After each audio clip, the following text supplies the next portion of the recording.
Kebakaran besar melanda permukiman padat penduduk di Jalan Kapuk Raya, Kapuk Muara, Penjaringan, Jakarta Utara pada Jumat siang. Total rumah semi permanen yang terbakar mencapai puluhan rumah. Belum diketahui dari mana asal api.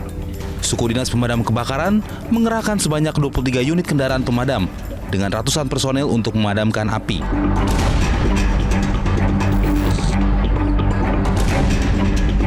Dua orang pekerja bangunan tewas ditembak kelompok bersenjata di distrik Asotipo, Kabupaten Jayawijaya, Papua Pegunungan. Dua pekerja bangunan ini ditembak saat sedang bekerja membangun gereja kemah Injili Immanuel Air Garam pada Rabu pagi. Tak lama setelah kejadian, kedua korban langsung dievakuasi ke ruang jenazah RSUD Wamena untuk menjalani visum. Kedua korban diketahui bernama Saipudin, asal Desa Sukajadi, Kecamatan Pondok Salam, Purwakarta, Jawa Barat, dan Rahmat Hidayat yang berasal dari Desa Kertajaya, Kecamatan Pesawahan, Kabupaten Purwakarta, Jawa Barat. Aparat Satuan Narkoba Polres Asahan menangkap dua orang yang kedapatan hendak membawa 40 kg sabu ke Kota Pekanbaru. Kedua tersangka mengaku hanya merupakan kurir dan menjemput sabu dari Tanjung Balai atas suruhan pria berinisial P dengan upah 100 juta rupiah. Dari hasil pengembangan pemeriksaan, diperoleh informasi keterlibatan seorang oknum TNI yang bertugas di Pekanbaru berinisial Serma YA. Untuk menindaklanjuti kasus ini, pihak Polres Asahan telah berkoordinasi dengan pihak polisi militer.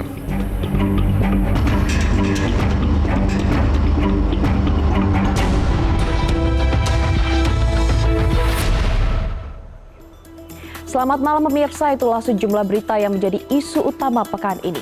3 berita yang menjadi perhatian diantaranya akan kami sajikan untuk Anda dalam Metro This Week mengulas tajam berita sepekan. Bersama saya Glorinata, inilah Metro This Week selengkapnya untuk Anda.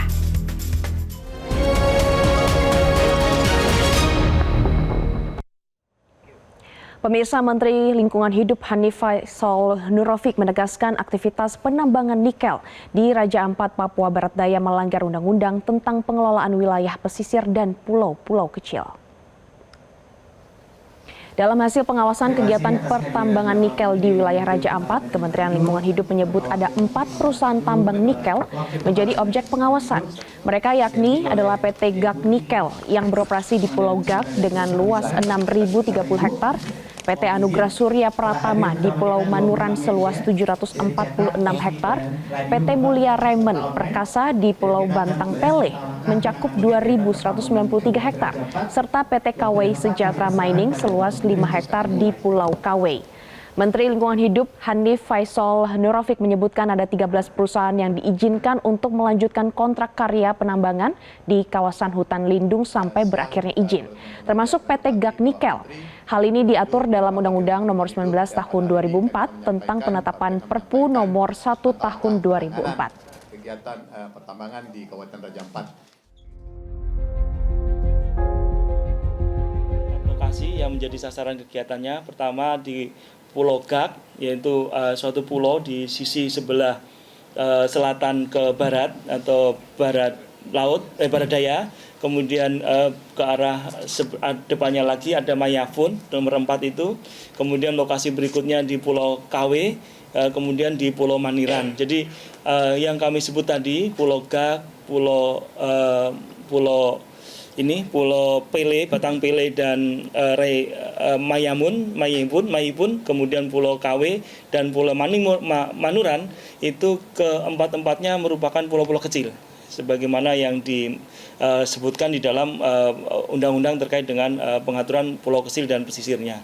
Untuk PTGN ini merupakan 13 perusahaan yang diperbolehkan untuk melanjutkan kontrak karya penambangan di kawasan hutan lindung ini sebenarnya yang sampai berakhir.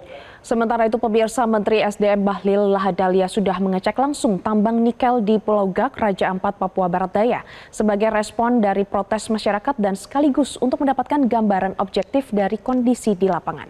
Kementerian SDM menurunkan tim untuk melakukan inspeksi terhadap sejumlah wilayah pertambangan di Raja Ampat.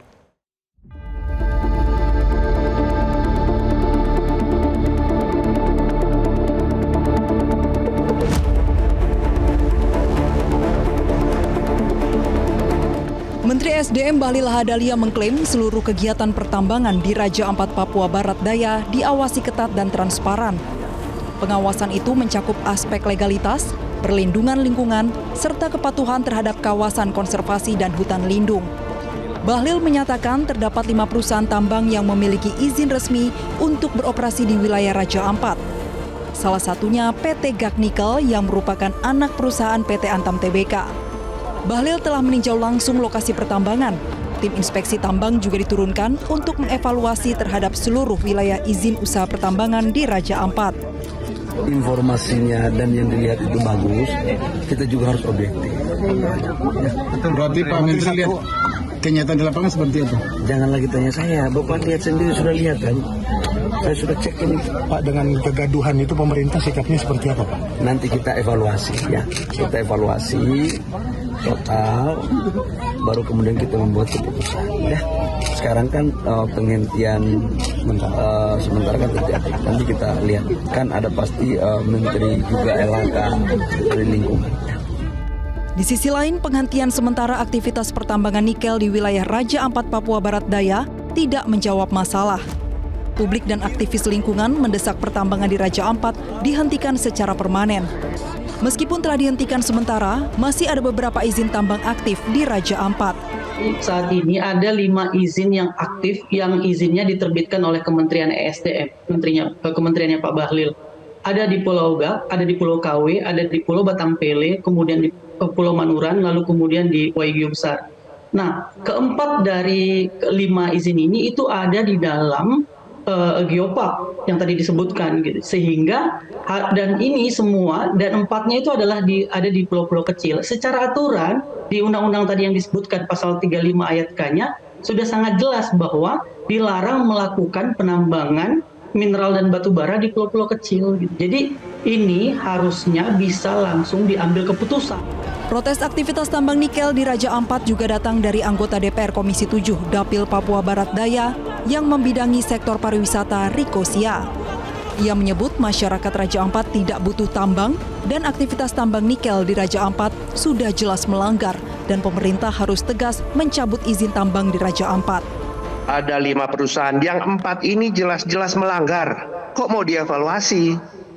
Kok orang melanggar dievaluasi? Ingat ya, kita pernah punya kasus PT Timah yang merugikan negara ratusan triliun. Itu dihitung dari kerugian lingkungannya. Ini lingkungan yang sudah, kalau perlu jaksa udah bisa turun, aparat penegak hukum udah bisa turun. Jangan lagi hanya PT Gag yang diberhentikan. Justru PT Gag ini yang dievaluasi, yang 4 ini yang jelas-jelas melanggar, dia langsung dicabut. Saat ini terdapat 5 izin tambang aktif di Raja Ampat, yakni di Pulau Gak, KW, Manurani, Pulau Manyaifun, dan Pulau Batangpele. Protes penambangan nikel di Raja Ampat terus bergulir demi menyelamatkan lingkungan dan masyarakat Raja Ampat. Tim Liputan Metro TV. Jelajahi cara baru mendapatkan informasi. Download Metro TV Extend sekarang.